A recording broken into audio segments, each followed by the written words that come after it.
Baik, bismillahirrahmanirrahim. Assalamualaikum warahmatullahi wabarakatuh. Waalaikumsalam warahmatullahi wabarakatuh. Suara saya jelas? Soalnya Jelas? pakai headset nih. Jelas, alhamdulillah. Baik, Sangat terima jelas. kasih Prof, terima kasih Bapak Ibu semua, terima kasih Pak Wawan, Mbak Fat, Mas Juan, Dr. Siska, ada Pak Beta, Pak Irfan, Pak Herlambang, Bu Hapsari, dan Pak Ahmad Fauzi yang sudah hadir pada kesempatan malam hari ini di acara Sekolah Bisnis yang alhamdulillah selalu kita adakan di setiap Rabu malam. Namun hari ini nampaknya kurang begitu ramai nih ya. Mungkin berbau lukisan karena memang tema kita hari ini tentang bisnis lukisan. Nampaknya belum banyak orang yang cukup tertarik di ngomongin ini ya. Cuman insya Allah kita akan tetap berjalan lanjut untuk terus melakukan program sekolah bisnis malam hari. Dan saya apresiasi sekali buat Bapak Ibu semua yang malam hari ini terus hadir pada kesempatan hari ini dan mengimprove diri, juga memberikan kesempatan untuk diri kita menambah wawasan walaupun sudah malam gitu ya. Nah, baru pulang kerja capek-capek tapi kita tetap hadir di sini dan insya Allah akan menambah manfaat pada diri kita. Untuk itu sama-sama kita berdoa dulu, Bapak Ibu. Malam hari ini bisa berjalan dengan baik, lancar, dan ilmunya pun bisa kita serap dengan baik. Sama-sama kita berdoa menurut agama dan kepercayaan kita masing-masing, berdoa dipersilakan.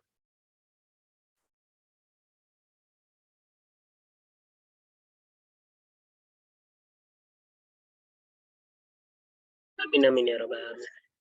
Baik, terima kasih Bapak Ibu semua yang sudah hadir pada malam hari ini. Semoga malam hari ini bisa bermanfaat buat Bapak Ibu. Pak Wawan, share screen bisa? Saya belum buka yang itu. Biasanya suka muncul. Jangan sayang, ambil lagi.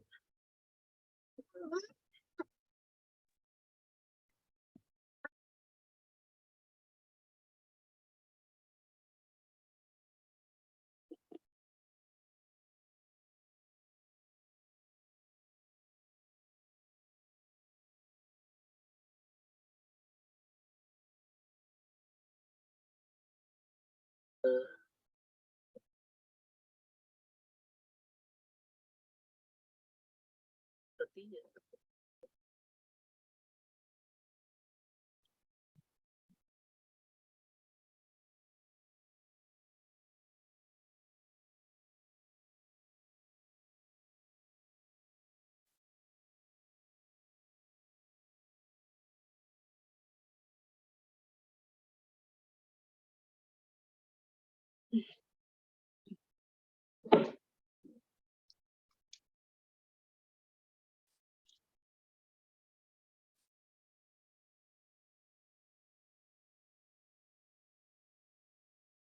Ya, Pak, sudah terlihat? Sudah. Sudah, baik. Baik, tanpa berlama waktu lagi, silakan Prof.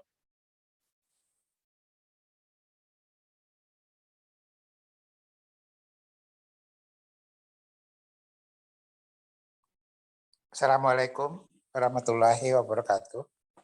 Waalaikumsalam warahmatullahi wabarakatuh. Ya, kita akan bincang-bincang mengenai bisnis lukisan. Dan sebenarnya dalam acara kita ini akan banyak hal-hal yang menarik dan mudah-mudahan juga bisa menjadi peluang bagi kita semua.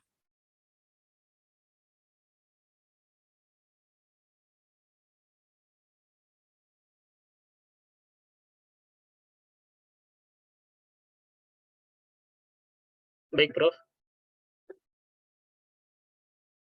Menurut Ali Sadikin, Pasar Seni Ancol itu dibuat untuk para seniman entah itu pelukis atau perupa, pemahat, lalu diberi tempat tinggal di sana, lalu mereka berkarya, lalu mereka menjual hasil karyanya.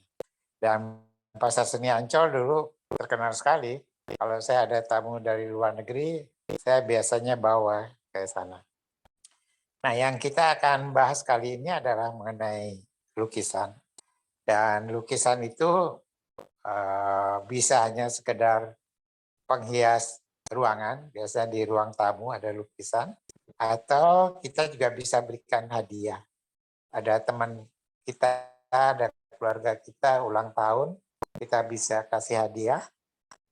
Tentu hadiah yang akan menarik adalah kalau itu berupa lukisan dari yang bersangkutan, dan itu bisa kita pesan. Dulu yang banyak itu di Pasar Baru. Di Pasar Baru banyak sekali pelukis-pelukis yang bisa melukis foto yang membuat fotonya sama bisa, tapi juga bisa semacam karikatur. Lalu yang serius tentu adalah lukisan-lukisan seniman yang terkenal, yang harganya mahal-mahal, yang hanya dipunyai oleh orang-orang kaya atau museum. Kemudian juga ada lukisan-lukisan bersejarah. Kita tahu ada lukisan dari Raden Saleh mengenai penangkapan Pangeran Diponegoro. Juga ada lukisan dari pelukis terkenal Sujoyono mengenai gerilya di zaman perang kemerdekaan. Lalu juga banyak lukisan-lukisan bercorak daerah. Misalnya lukisan Bali, itu biasanya coraknya tersendiri.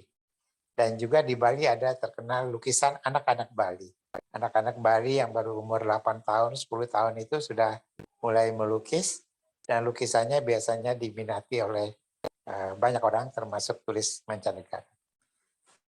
Slide berikut.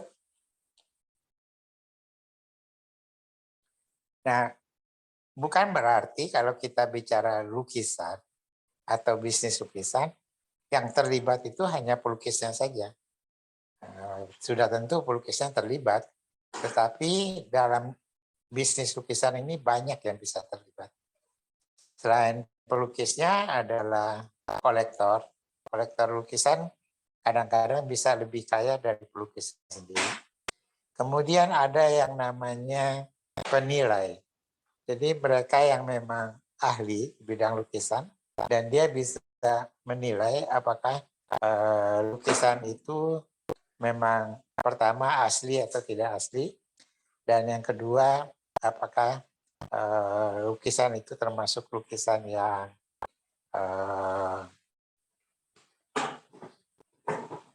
bernilai seni tinggi sehingga harganya juga mahal.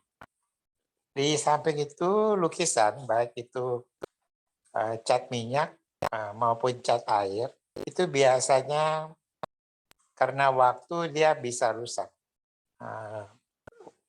Warnanya bisa berkurang, atau kalau itu di atas kanvasnya mungkin bisa robek. Karena itu ada juga sekarang suatu profesi yang memelihara lukisan.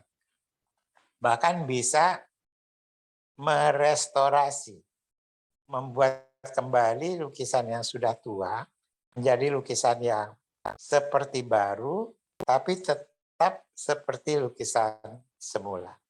Ini ada sekolahnya ini, dan yang terkenal adalah di Italia.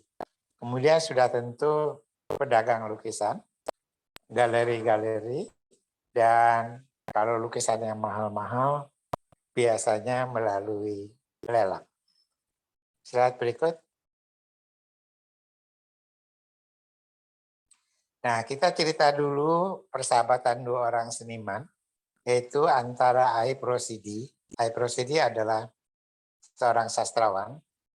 Dia sendiri sebenarnya sekolahnya tidak tinggi, hanya sampai SMP. Kemudian bekerja di Balai Pustaka, dan tiap bulan dia mendapat gaji.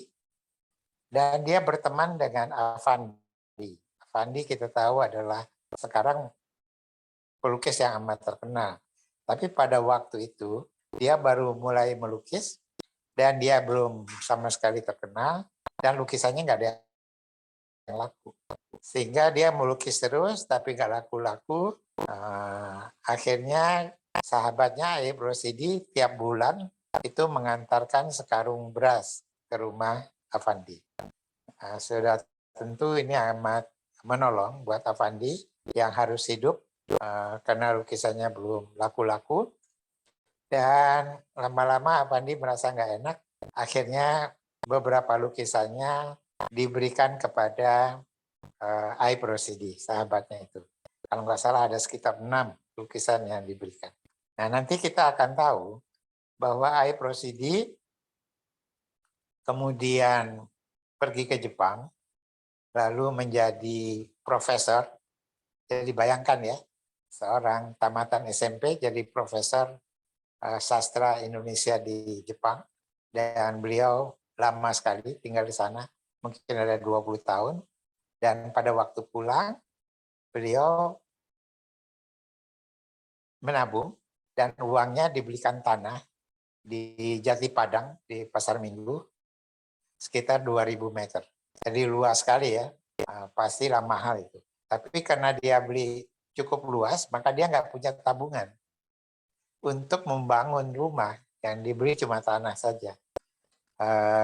Kemudian dia ingat dia punya lukisan Afandi, dan sekarang pada waktu itu Afandi sudah terkenal, sehingga lukisan yang ada pada dia beberapa dijual, tidak semuanya, dan ongkosnya sudah bisa membuat rumah yang cukup besar di Jati Padang. Itu kan berarti ratusan juta ya. Jadi meskipun dia tulus sebenarnya membantu Afandi dengan sekarung beras setiap bulan, tetapi kemudian dia menuai juga hasilnya bisa membangun rumah dengan lukisan Afandi. Kita bisa belajar di sini bahwa persahabatan adalah sesuatu yang perlu kita bina, dan kalau kita tulus biasanya kita akan menuai hasilnya dengan baik. Slide berikut.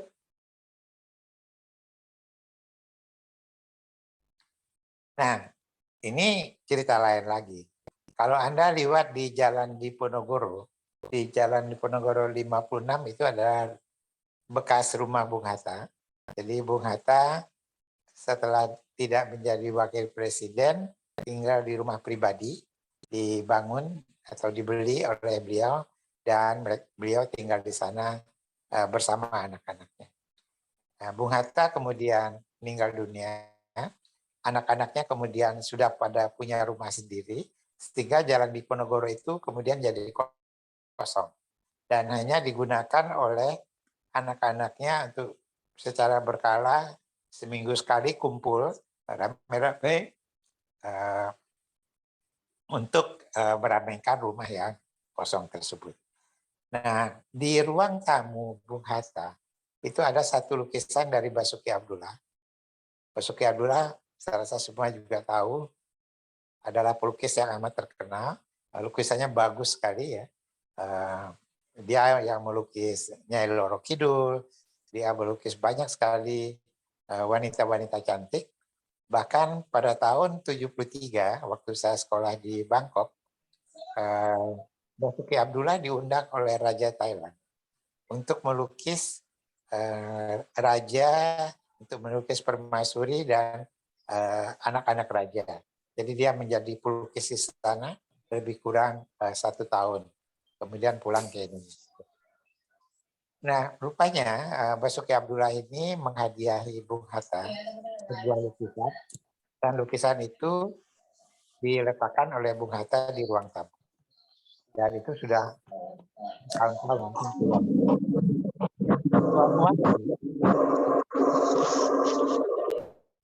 Ada yang bocor nih. Suatu waktu asisten rumah tangga yang menjaga rumah Bung Hatta mudik, sehingga rumahnya kosong. Karena itu dicarikan gantinya, asisten rumah tangga pengganti selama dia mudik. Kemudian setelah mudik dia kembali, asisten rumah tangga yang baru kemudian sudah tidak ada lagi. Nah, pada waktu pertemuan-pertemuan mingguan anak-anak Bung Hatta, sewaktu-waktu salah seorang anaknya melihat bahwa lukisan yang ada di ruang tamu, lukisan yang dilukis oleh Basuki Abdullah, kok agak beda ya. Rasanya nggak seperti ini dulunya. Nah, yang lain juga kemudian memperhatikan dan juga merasa agak beda. Karena itu mereka kemudian mengkonsulkan. Jadi lukisan itu bisa kita konsulkan apakah asli atau tidak asli. Kebetulan ada seorang yang ahli di bidang itu namanya Darmawan. Lalu dikonsulkan apakah ini memang lukisan Basuki Abdullah. Ternyata lukisan yang sekarang ini adalah tiruan atau palsu. Serupa tapi bukan tulisan asli. Nah, padahal lukisan Basuki Abdullah yang asli itu, kalau sekiranya masih ada, kalau dijual itu harganya sekitar 6 miliar. Jadi rupanya ada satu persekongkolan menipu asisten rumah tangga yang tidak mengerti, dia bilang mau dipinjam lukisannya 2-3 hari, dikasih, kemudian dikembalikan oleh asisten rumah tangga, ya ditaruh lagi di tempatnya. Padahal sebenarnya itu sudah diganti dengan lukisan yang serupa tetapi palsu. Sampai sekarang saya dengar lukisan Basuki Abdullah itu masih belum ditemukan, tapi suatu waktu pasti akan ketemu di rumah lelang atau di rumah orang kaya. Slide berikutnya.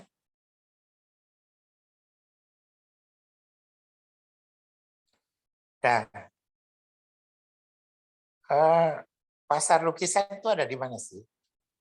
Pasar lukisan saya katakan ada di Pasar Seni di Ancol. Kalau di Bali itu banyak sekali ya. Tadi Kute kalau kita jalan-jalan, atau bahkan juga di Ubud juga banyak pasar lukisan. Sebenarnya di kota-kota lain juga banyak pasar lukisan. Di Bandung juga ada. Dan ini mulai dari biasanya yang banyak digemari adalah yang isinya pemandangan atau lukisan kontemporer atau lukisan orang, entah itu seorang anak, ibu dengan anak dan sebagainya, penari dan sebagainya. Dan yang membeli tentu bisa perorangan, bisa hotel, kalau yang bagus-bagus, restoran atau gedung pertemuan. Slide berikut. Nah, ini beberapa orang pelukis ternama. Beberapa lukisan dari pelukis ternama ini sudah tidak ada di pasar. Jadi nggak mungkin kita beli meskipun kita punya uang 100 miliar, kita mau beli nggak bisa. Lukisan Raden Saleh itu tidak ada lagi di pasar. Semua hanya ada di museum-museum. Dan kebanyakan ada di museum di Belanda. Basuki Abdullah kemungkinan besar masih banyak di rumah-rumah orang kaya. Begitu juga dengan Avandi. Lukisan Basuki Abdullah dan Avandi dan juga Sujoyono saya rasa tidak ada yang harganya di bawah 1 miliar. Kemudian ada Lee Man Fong, ada Pirus, ada Heng Ngantung, ada Hendra. Banyak sekali pelukis-pelukis yang lukisannya dicari oleh para kolektor karena lukisan itu harganya akan naik terus. Suatu lukisan harganya akan naik berlipat-lipat apabila pelukisnya meninggal dunia. Artinya apa? Dia nggak akan melukis yang baru lagi. Produksi terhenti, dengan demikian jumlah lukisan akan terbatas, maka harganya akan naik. Karena itulah lukisan bisa juga dijadikan sebagai investasi. Dulu kita beli lukisan mungkin 5 juta, jangan-jangan 15 tahun kemudian udah jadi 5 miliar. Slide berikut. Nah,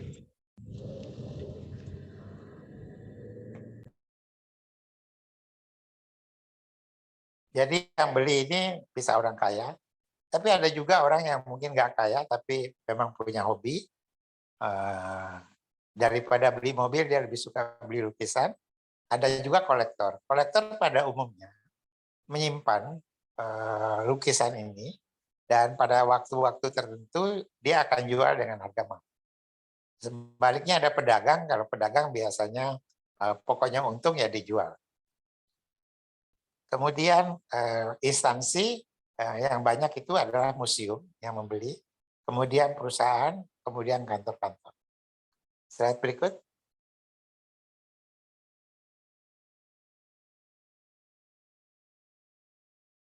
Nah, bagaimana kita menjual lukisan? Seorang pelukis bisa menjual lukisannya dengan melakukan pameran. Dia bisa pameran tunggal, sendiri saja, lukisannya ada 50, maka 50 itu dipajang selama 2 minggu, nanti banyak orang yang berminat lihat. Kalau ada yang mau beli, dia bisa tanyakan harganya, lalu kalau cocok, maka lukisan itu akan ditulis sudah terjual.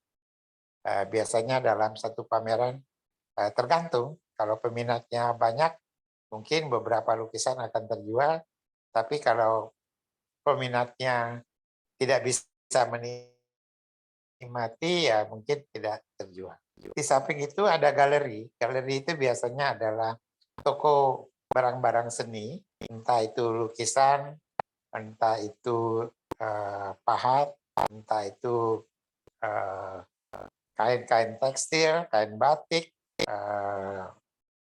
mungkin juga topeng dan sebagainya, dia bisa jual.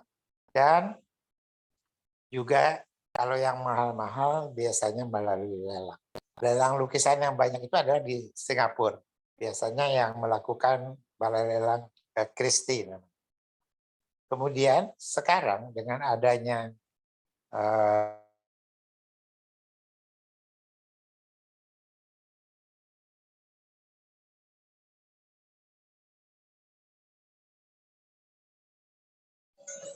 Prof, halo, putus kah? Prof, menghilang, Prof. halo, bisa dengar? Bisa, Prof. Terdengar, Prof. Oke, slide berikut.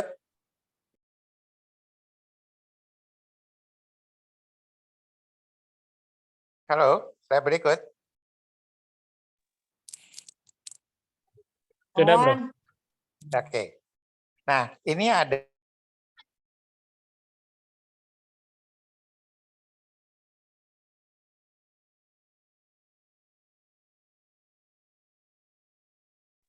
Menghilang lagi, Prof. Suaranya, Prof. Oh iya. Silang, Prof, suaranya, Prof. masuk juga lukisan. Kemudian ada Art Finder dan ada U-Gallery. Jadi kalau mencari lukisan bisa buka di sini, bisa lihat lukisannya seperti apa. Nanti ada keterangannya, misalnya oil in canvas, berarti itu lukisan cat minyak. Ukurannya akan diberitahu berapa kali berapa, dan harganya juga diberitahu. Nah, kebetulan waktu saya jalan-jalan ke pasar seni, itu saya bertemu dengan seorang pelukis perempuan, namanya Afriani. Dia sebenarnya dulu adalah pekerja di pabrik di Batam, tapi dia punya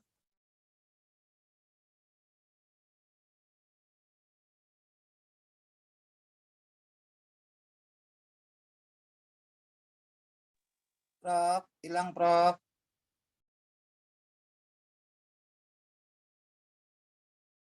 lukisannya yang laku, belum ada satupun. Jadi tidak mudah ya menjual lukisan. Padahal lukisannya barangkali udah ada 15 barangkali. Nah, kemudian dia diberitahu bahwa ada marketplace untuk lukisan. Kemudian dia memposting lukisannya. Nah, lukisannya itu memang banyak ada.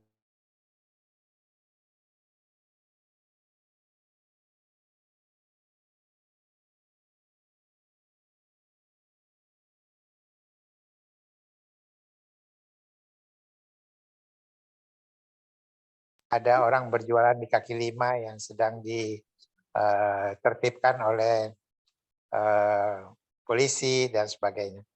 Nah, lukisan seperti itu tidak akan mudah dijual di Indonesia.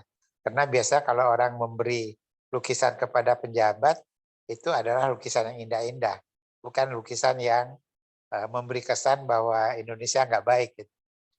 Nah, karena itu dia jual, mau jual 5 juta aja susah. Tapi kemudian dia pasang di marketplace internasional, ternyata dia pasang $5.000, jadi sekitar 75 juta, ternyata ada yang mau beli. Dan itu transaksinya tidak susah, orang itu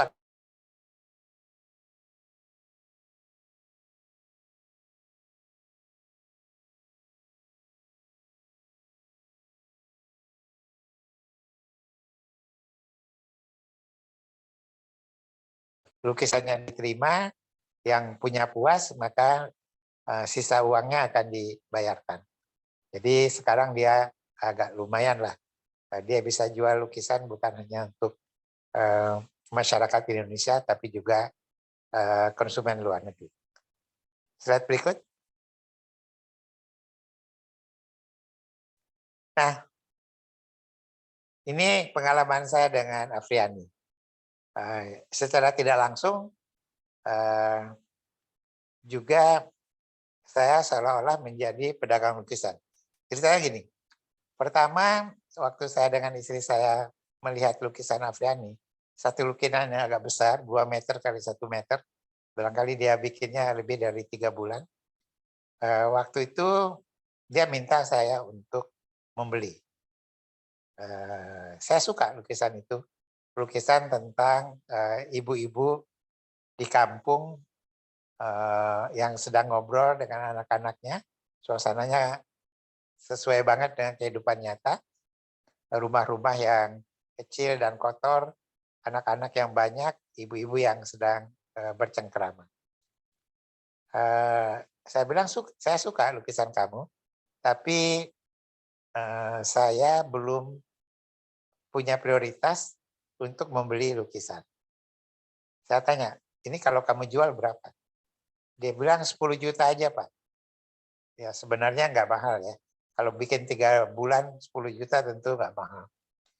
Tapi saya bilang gini deh, saya ingin bantu kamu supaya kamu bisa hari-hari bisa ada yang dikonsumsi dengan dia udah punya anak 1. Saya kasih kamu setiap bulan 1 juta.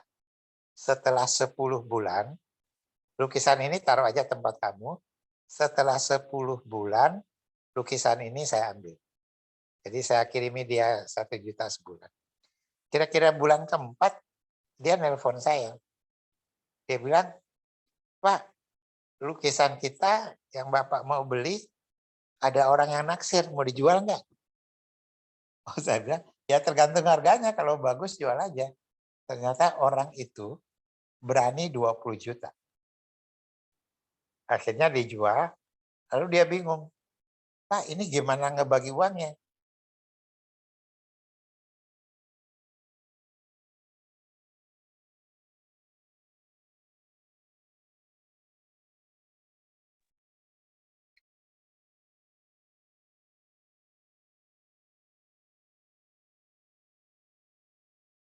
$8 juta, kamu dapat 12 juta. Oh iya Pak, terima kasih. Udah. Jadi saya untung ya, baru nyetor 4 juta, dapat 8 juta, 2 kali lipat dalam 4 bulan. Lihat, istri saya ngelihat satu lukisan yang juga dia bikin, tidak terlalu besar. Seorang tua pedagang pisang sedang menghitung uang hasil dagangannya di samping banyak pisang yang ada. Dan saya suka warnanya memang bagus sekali. Terus istri saya pengen beli. Tapi sekali lagi kita nggak punya uang. Karena harganya sekitar 15 juta, waktu itu cukup besar. Jadi seperti itu lagi. saya bayar sejuta tiap bulan, lalu nanti kalau sudah 15 kali saya akan ambil. Ternyata baru 8 bulan ada lagi yang naksir. Dibeli 25 juta, jadi untung lagi. Jadi 2 lukisan Afriani itu tidak jadi milik saya, milik orang lain. Tapi akhirnya saya punya 2 lukisan. Satu adalah lukisan seorang kakak yang sedang menolong adiknya jatuh. Saya suka sekali lukisan itu. Dan satu lagi, satu lukisan bersejarah, Bung Karno membonceng Ibu Fatmawati naik sepeda. Nah, itu lukisan yang cukup besar dan itu saya pajang di ruang tamu saya. Nah, jadi itulah pengalaman saya mengenai lukisan ini. Jadi saya bukan pedagang lukisan, tapi pernah menikmati juga keuntungan dari lukisan. Dan Afriani sekarang sudah terkenal. Dia udah pameran kadang-kadang di luar negeri. Lukisannya juga sudah mulai banyak yang membeli. Saya dengar dia juga udah nggak tinggal di Pasar Seni lagi, tapi sudah punya rumah di luar Pasar Seni. Mudah-mudahan dia akan maju terus. Saya di yang terakhir, slide berikut.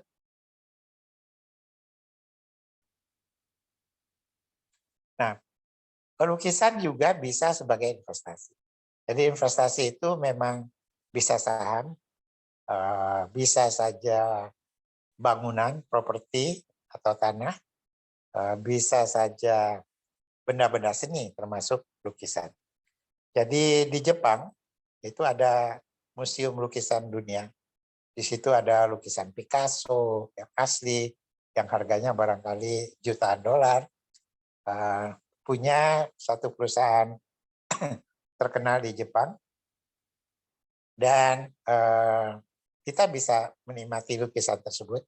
Sudah tentu lukisannya terjaga betul ya, tidak bisa dipegang dan sebagainya. Dan untuk membayar itu untuk masuk museum itu kita harus bayar. Tapi sebenarnya yang akan terjadi adalah semakin lama harga lukisan itu akan semakin naik. Jadi bagi perusahaan multinasional itu sebenarnya itu adalah suatu investasi. Nah, di Indonesia juga sekarang sudah mulai banyak orang-orang kaya yang mengkoleksi lukisan. Kalau kenal Dr. Boyke, kebetulan saya kenal dia. Dia dokter kebidanan dan dia juga dokter terkenal. Dia banyak mengoleksi lukisan. Bahkan ada yang berburu lukisan. Jadi ada seorang dokter di Malang, dia punya koleksi lukisan mengkali-kali 300 lebih. Dan lukisan dia itu lukisan mahal-mahal semua. Suatu waktu dia pergi ke luar negeri untuk mencari satu lukisan dan dia harus berebut dengan pencari lukisan yang lain untuk bisa mendapatkannya sudah tentu dengan harga yang harus lebih tinggi. Slide berikut. Nah, jadi untuk menjadi pedagang lukisan ini, Anda harus mendalami dunia lukis-melukis. Selera Anda itu, ya kebetulan selera saya rupanya sama dengan banyak orang. Dan mengenal para pelukis ternama dan yang baru muncul. Meskipun baru muncul, tapi kalau kelihatannya akan menjadi terkenal, itu lukisannya ada cepat-cepat beli. Dan memantau pasar lukisan nasional maupun internasional. Dan dengan demikian kita bisa mendapat komisi dari penjual lukisan itu. Tapi sekali lagi,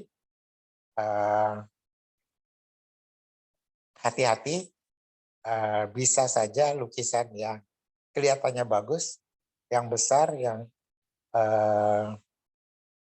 benar-benar kelihatannya mahal, itu ternyata adalah lukisan palsu.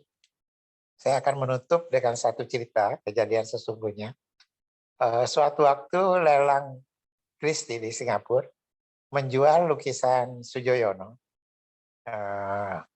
biasanya puluhan miliar harganya, lalu masuk koran dan dibaca oleh istri dari pelukis tersebut, istrinya Sujoyono. Sujoyono sudah meninggal, istrinya belum. Lalu judul lukisannya itu dia tahu, dan itu bagaimana mungkin dia bilang ini dilelang, karena lukisan itu ada di rumah saya. Jadi lukisan yang dilelang itu ada di rumahnya Sujoyono. Jadi dia lalu protes ke Balai Lelang Christie, gimana bisa kamu melelang lukisan sedangkan lukisannya ada di tempat saya. Ternyata Balai Lelang mengirim auditor untuk melihat lukisan dari Sujoyono yang disimpan oleh istrinya. Setelah diperiksa, ternyata lukisan yang di rumah Sujoyono itu adalah lukisan palsu. Yang asli adalah yang dilelang. Jadi entah bagaimana, entah ada yang menukar atau ada yang meniru sedemikian rupa lalu ditukar, yang aslinya itu ada di Balai Lelang Christie. Karena Balai Lelang Christie itu punya auditor yang bisa menentukan suatu lukisan asli atau tidak asli. Jadi kesian juga ya Ibu Sujoyono. Dia berharap sebenarnya lukisan itu akan menghasilkan uang yang banyak untuk dia, ternyata yang di rumahnya sendiri itu adalah palsu. Ya, saya rasa sampai sini. Terima kasih. Wassalamualaikum warahmatullahi wabarakatuh. Waalaikumsalam warahmatullahi wabarakatuh.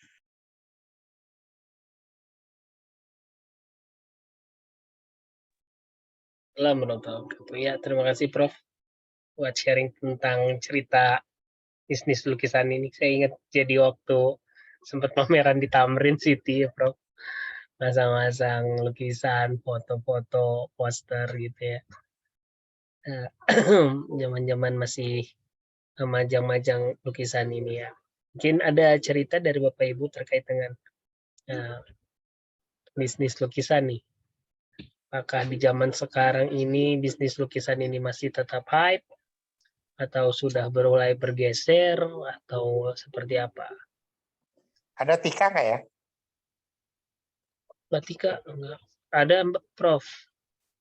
Tika, kamu masih ingat Afriani nggak? Kan kamu sama YPI waktu itu pernah hadir di pameran lukisannya di Kota Tua tuh. Coba cerita dong tentang Afriani.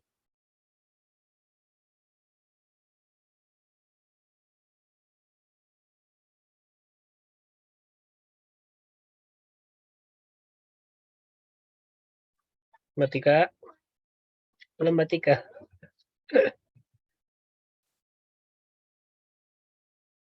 Afriani ya.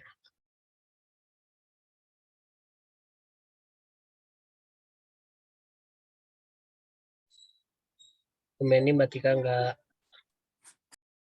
respon. Masih di kereta kali. Oke. Kalau nggak ada yang bertanya, tentu bagaimana sih kita bisa ikut dalam bisnis lukisan ini? Nah, saya usulkan, sebenarnya bukan hanya untuk lukisan, Anda sering-sering jalan-jalan ke tukang loak. Siapa yang suka pergi ke tukang loak? Kalau ada waktu senggang 1-2 jam pergi ke tukang loak, penjual barang-barang bekas. Biasanya penjual barang-barang bekas ini kan membeli dari pemilik, dari yang punya rumah, dan yang punya rumah kadang-kadang nggak tahu juga tuh apakah katakanlah piring Cina yang dijual itu piring Cina yang biasa saja atau jangan-jangan piring Cina dari dinasti Ming gitu ya. Yang tahu itu adalah orang-orang yang tahu tentang piring Cina. Atau Anda melihat ada, saya punya tuh logam-logam uang kuno. Saya punya uang kuno mulai dari tahun 1600, 1800. Dulu waktu saya di Kalimantan banyak uang-uang kuno ini saya beli, saya simpan. Itu kalau dijual sekarang jadi mahal tuh. Bahkan uang logam yang ada gambar apanya itu bisa laku beberapa juta. Prof, Kalau Anda Prof, mungkin, ya. izin Prof, kalau terkait dengan arca gimana Prof? Arca kayak arca Ganesha, arca Buddha gitu Prof, yang kecil-kecil gitu Prof, yang terbuat dari batu gitu Prof. Untuk mengetahui keaslian itu betul-betul arca yang benar Jadi, atau palsu ya. itu gimana ya Prof? Jadi jangan lupa barang-barang seni ini termasuk patung dan arca itu ada yang dilindungi. Jadi misalnya patung Kandedas ya, yang barangkali tahun 1600-an gitu, itu pernah dibawa ke museum di Belanda. Kemudian oleh pemerintah Indonesia diminta kembali, karena itu sebenarnya benda seni yang harganya bukan main mahal. Oleh pemerintah Belanda dikembalikan. Tapi cukup banyak di museum-museum kita arca atau patung-patung yang kuno, dibikinnya kuno bukan baru, hilang. Jadi museum kita tuh pernah hilang banyak arca, museum kita pernah hilang uang emas cukup banyak, lalu itu beredar di pasaran. Itu hati-hati. Kalau kita beli, kita bisa terkena sanksi hukum. Tetapi ada juga arca yang dibuat baru, tapi meniru arca yang lama. Yang banyak itu yang lambang ITB itu loh, yang Ganesha itu. Ganesha itu kan arca kuno ya, tetapi sekarang di rumah-rumah banyak sekali Ganesha yang dibuat baru, dibuat patung baru Ganesha. Nah kalau itu boleh diperjualbelikan. Ini paling yang lama ya Prof ya, batunya Ya. lama, pikirannya baru ya Prof. Ya, tapi kalau yang lama itu hati-hati, itu bisa ditangkap kita karena memperjualbelikan barang-barang yang tidak boleh diperjualbelikan. Jadi sekarang coba bongkar-bongkar di rumah nenek, di rumah. Ada nggak barang-barang lama? Mulai dari piring, mangkok, kendi, tempayan, lukisan, batik. Nah, jangan lupa, batik-batik lama itu sekarang mahal loh. Jadi batik yang warnanya mungkin sudah mau hilang itu bukan berarti dia. Sekarang ada peminat kolektor batik-batik tua. Jadi kalau ada pameran batik nih di Inacraft, nanti akan ada pameran Inacraft di Senayan, Anda bisa datang. Itu selalu ada pameran batik tua. Dan harganya jauh lebih mahal daripada batik yang ada. Jadi jangan sembarangan tuh buang-buang batik-batik neneknya. Tanya dulu pada orang yang mengerti.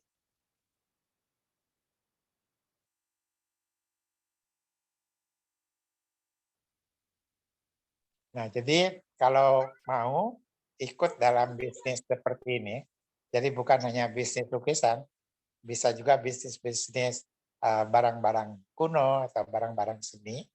Anda ya mesti rajin-rajin ikut pameran, melihat lukisan yang baik itu seperti apa, lukisan terkenal itu seperti apa, dan sebagainya. Sekarang di Taman Ismail Marzuki, kan baru buka, ada lukisan, biasanya ada pameran lukisan yang secara berkala. Anda bisa menonton tanpa bayar.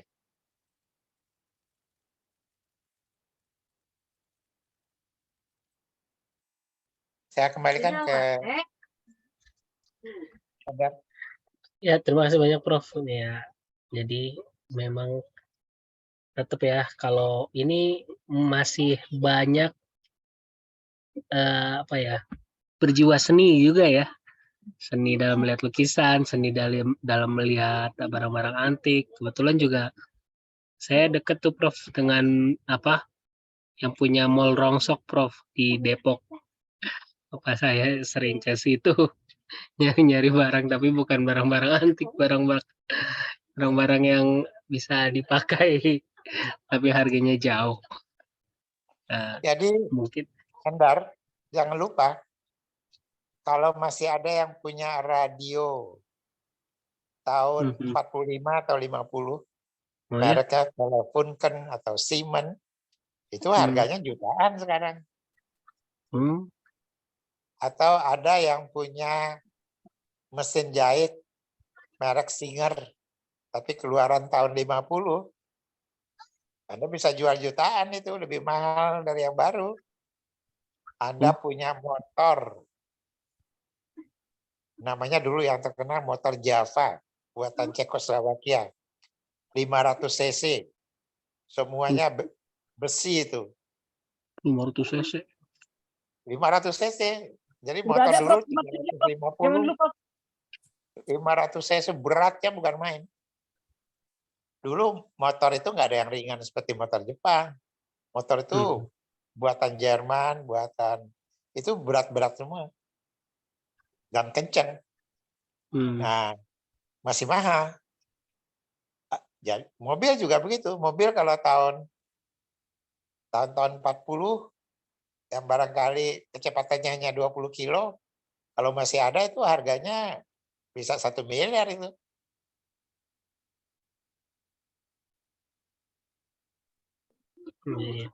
Jadi nilai seninya yang mahal ya Prof ya, sejarahnya. Ya. Ini beruntung lah ya buat teman-teman yang nilai sejarahnya bagus waktu dulu ya. Tapi ini ada cenderung ke arah hobi juga ya Prof ya, hobi kayak gini kan, karena butuh insting juga gitu. Ya tadi seorang istri, Waktu luang. iya yang bisa dapat sense-nya ya. Kalau Prof tadi saya dengar ceritanya, jadi bukan karena itunya ya Prof ya, dapat untungnya karena ingin menolongnya ya, dapat untungnya, akhirnya jadinya rezekinya kembali ya. Oke, terima kasih banyak Prof buat sharing session dan juga materi tentang bisnis lukisan nih. Tapi berarti ini satu arah ya dengan barang-barang yang tadi juga ya, barang-barang bernilai seni tinggi gitu ya, baik barang lama ataupun yang punya nilai sejarah. Mungkin dari Pak Rahim kalau foto ada. bisa nggak, Prof, itu, Prof? Izin nanya dong, Prof. Kalau foto bisa nggak tuh, Prof? Foto-foto lama atau foto baru gitu, Prof, gitu kan. Kalau gambarnya bagus, unik, bisa jadi mahal juga nggak tuh, Prof? Dalam bentuk foto tapi, Prof. Saya punya foto koleksi Bung Karno. Dari Bung Karno kecil sampai SMP, sampai masuk ITB, sampai dia menikah dengan istri pertamanya, kemudian dengan Bu Fatmawati, kemudian anak-anaknya masih bayi. Saya punya koleksinya semua tuh. Dan itu banyak diperjualbelikan. Jadi ya sekarang sih kita gampang cari lewat Google juga bisa dapat ya, dan bisa kita print. Kalau zaman dulu kan nggak bisa, harus kita koleksi. Nah, salah satu foto waktu dia boncengan sepeda dengan Ibu Fatmawati. Ya, Ibu Fatmawatinya masih muda banget, barangkali umur 20. Bung Karno mungkin waktu itu umur 30. Ya. Dan dia pakai topi cetak itu. Bung Karnonya bukan pakai peci, tapi pakai topi zaman Belanda itu. Dan itu yang dilukis oleh Afriani. Dan saya punya tuh lukisannya. Nah, suatu waktu mungkin pada kenal ya, penyair terkenal Taufik Ismail. Saya teman baik sama dia. Beliau datang ke rumah dan dia lihat tuh lukisan Bung Karno memboncengi Ibu Fatmawati itu. Dan kebetulan istrinya Taufik Ismail itu kolektor lukisan juga. Jadi dia merasa senang melihat lukisan itu. Dan lukisan itu sampai sekarang masih ada, belum pernah saya jual tuh. Kalau dijual mungkin lumayan mahal juga tuh. Berminat buat ngejual Prof? Main, Prof. Modal usaha. Kita pasarin. Eh, ya, Kali ini. dikasih linknya ntar sama Prof ya kan buat ngejualin. Udah lukisan Prof, linknya dari Kalau Prof. mau, Nah, ada satu pelukis dan dia termasuk dikagumi Bung Karno, namanya Heng Ngantung. Heng Ngantung ini pernah jadi gubernur DKI, gubernur Jakarta. Heng Ngantung yang bikin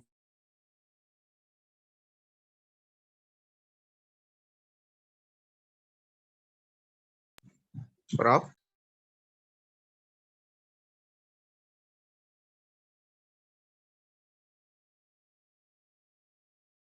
Nah, kalau Anda bisa dapatkan lukisan itu harganya bukan main. Bisa hmm. dijual. Gambarnya apa Prof? Tadi terputus Prof. Lukisannya Prof. Saya nggak tahu juga lukisannya gambar apa. Anda bisa cari di Google deh. Oh, siap. Lukisan-lukisan dari Heng Ngantung. Nah, yang banyak punya foto itu Pak Jubairi. Prof. Jubairi itu punya ribuan foto. Dan sekarang foto juga bisa dijual.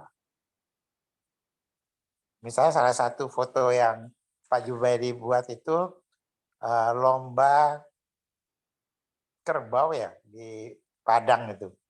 Jadi dia kebetulan ke Padang sedang ada lomba kerbau lalu dia foto kerbaunya lagi berlomba terus cipratan dari lumpur-lumpur itu ada.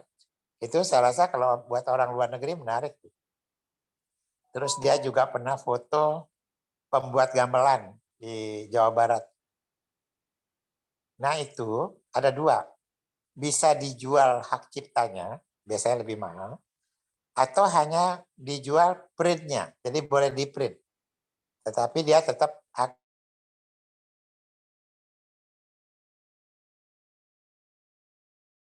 Ya, suaranya hilang. Ngantuk.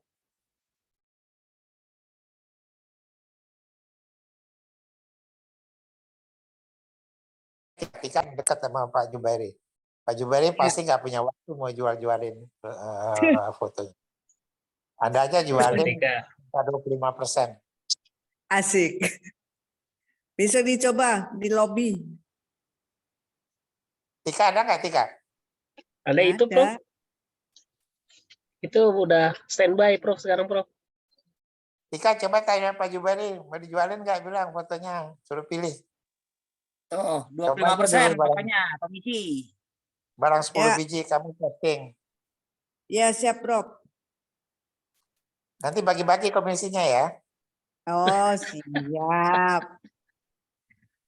Ada banyak banget tuh lukisan kah, foto-foto kah. Banyak banget. Yang Prof orang juga ada luar negeri yang cari foto Fidel Castro ya Prof. Kalau saya tentang Kuba saya punya semua. Fidel Nah, Castro, Che Guevara, mau dijual banyak nggak? sekali. Jadi kalau foto-foto luar negeri itu yang disukai orang luar negeri adalah foto yang khas Indonesia. Jadi misalnya petani di desa atau jadi bukan yang gambar gedung-gedung atau apa itu mereka juga banyak sih, nggak aneh buat mereka.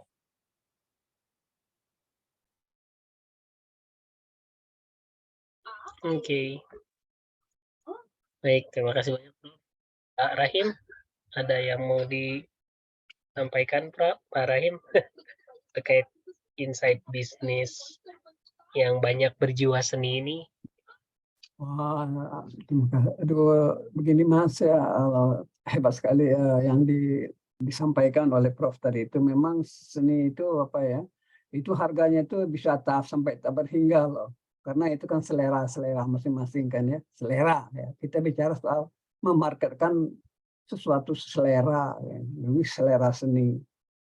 Saya baru baca follow ya, ada satu perusahaan yang memang mengkhususkan diri di dalam jual barang seni itu, dan dia katakan bahwa bahkan di dalam ekonomi yang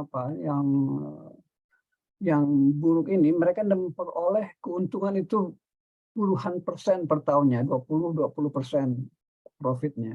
Jadi memang seni itu makin lama dan makin jarang, itu memang ada keinginan orang tuh untuk sesuatu yang aneh, yang jarang gitu ya. Jadi memang seperti Prof tadi katakan, makin lama itu akan makin naik gitu. Tapi tentunya memang kita harus teliti sekali kira-kira siapa nih yang bakal yang akan growing ya, yang akan nantinya. Itu memang harus punya feeling juga gitu. Ya barangkali itu yang saya sampaikan. Terima kasih. Assalamualaikum warahmatullahi wabarakatuh.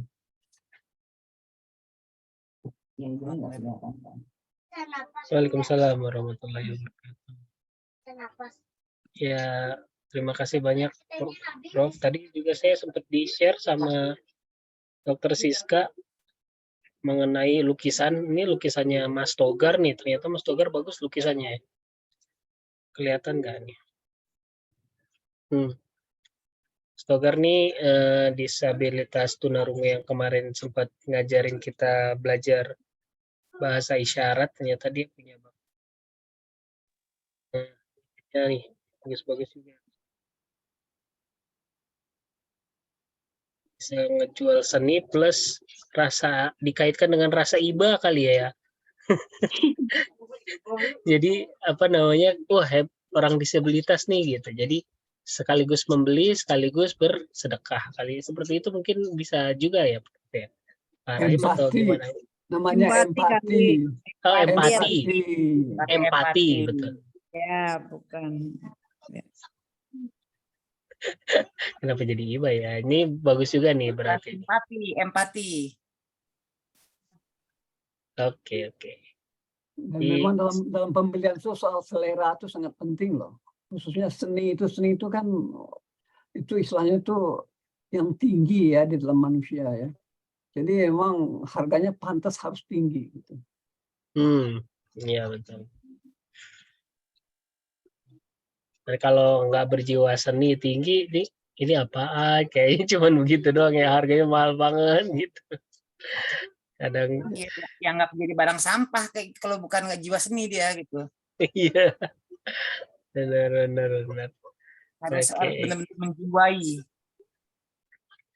Tapi katanya dalam memahami seni itu kita harus memahami perasaan apa dan juga apa yang digambarkan oleh dia itu kan ya. Jadi memang dan kemudian setiap kalau lukisan itu setiap warna-warna dan bagaimana cara menggunakan kuas itu kan satu seni membuatnya itu juga merupakan ini luar maestro ya. Nah, itu jadi itu yang menyebabkan dia tuh sangat ini jarang, ini suatu yang hasil karya seni yang luar biasa. Jadi makanya dia mau membayar berapa saja. Itu menunjukkan dia sangat berjiwa yang begitu tinggi gitu. Seperti puisi ya Pak? Puisi seperti itu ya Pak, kira-kira ya Pak ya? Oh itu lebih lagi dari puisi kali ya. Tapi mungkin ada juga itu kalau nggak salah itu puisi yang coret-coret puisi itu dari satu penyair itu pernah dihargai berapa sekali, mahal sekali saya pernah baca itu ya. Jadi ini kan punya draft ya, draftnya itu sangat mahal sekali waktu itu sekian ratus tahun kemudian ya. Jadi kelangkaan ceritanya.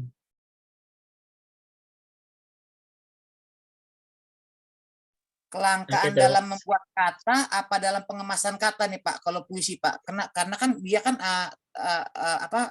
trennya itu nanti sekian puluh tahun atau sekian ratus tahun baru kelihatan hasilnya gitu loh Pak. Oh kalau nggak salah tuh yang dijual mahal itu coret-coretnya ketika bikin puisi itu bukan yang udah dicetaknya ya. Nah itu kan ada catatan-catatannya itu mahal.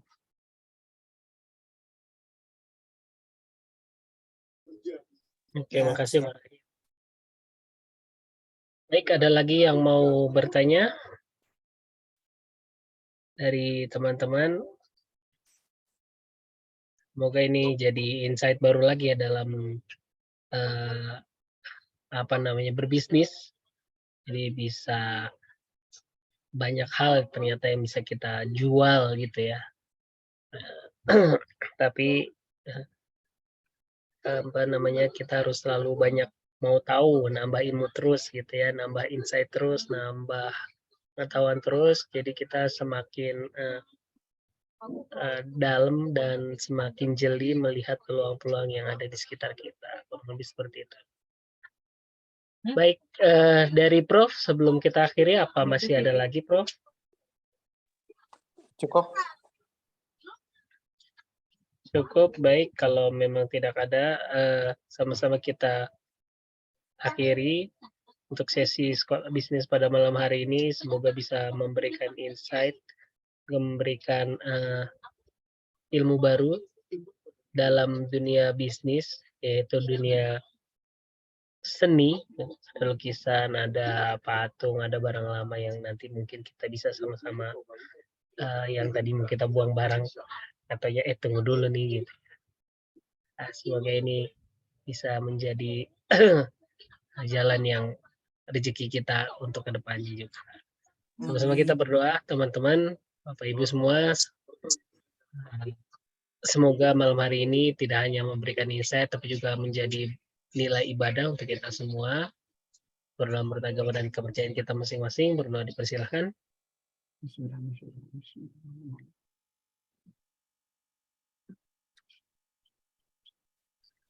Amin amin ya robbal alamin. Terima kasih banyak semua Prof, Pak Rahim, dan teman-teman semua yang sudah hadir pada sekolah bisnis pada malam hari ini. Jaga kesehatan selalu. Kita ketemu lagi insya Allah di minggu depan di jam dan waktu yang sama. Assalamualaikum warahmatullahi wabarakatuh. Waalaikumsalam Waalaikumsalam.